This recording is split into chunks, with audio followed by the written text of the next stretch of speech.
Welcome back to our channel. Today is September 14, 2023 and ay Thursday at ngayon tayo ay panggabi. Yakin tayo ngayon.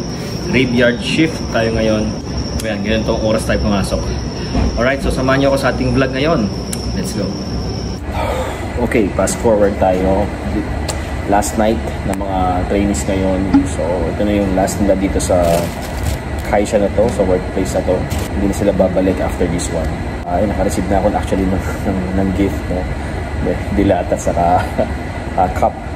Sana enjoy natin yung last night na yan. Okay?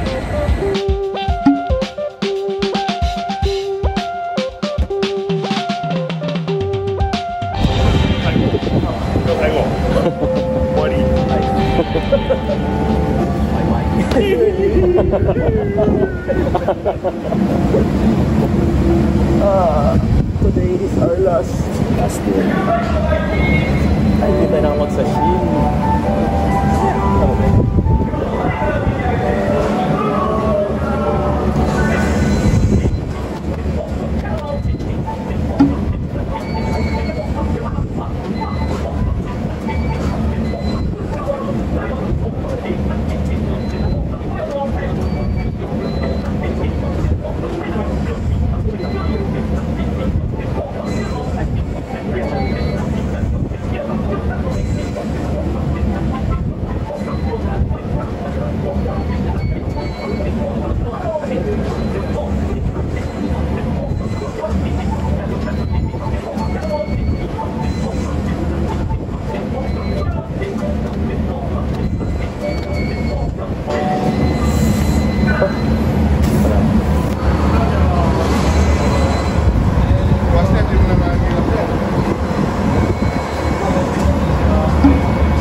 Mas priority ito.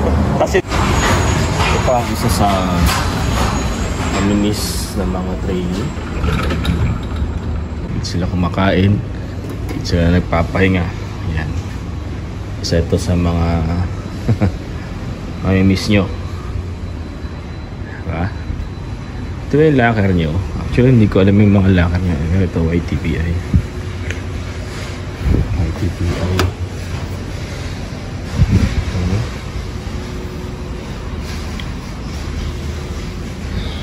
Ayan.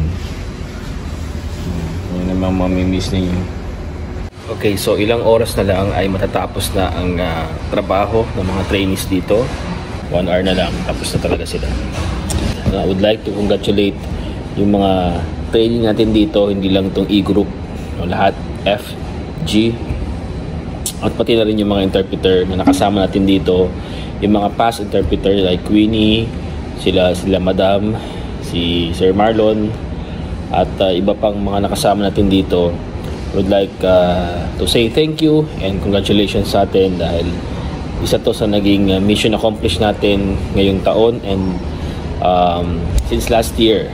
So ako ay tutuwa at naging part din ako ng ating journey dito, and I hope yung mga darating ngayon, ngayong last week ng September, I hope na magampanan pa rin natin at magawa natin na maayos ang ating mga trabaho. Siyempre hindi mawawala yung mga palpak, hindi mawawala yung mga sablay, no? Kaya pero tuloy lang tayo and push natin yung ating teamwork dito sa assignment na to.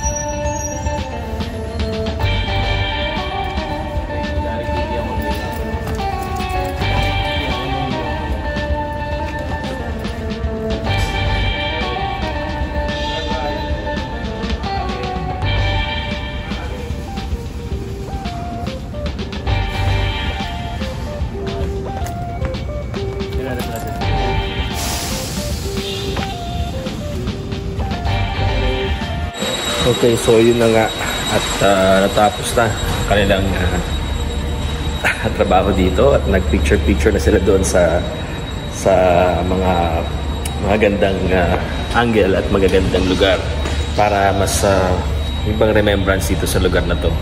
So bago daw umuwi, magti-treat muna sila ng sukiya. So enjoy pa rin namin yung ating araw ngayon kahit na medyo talagang grabe na ang antok.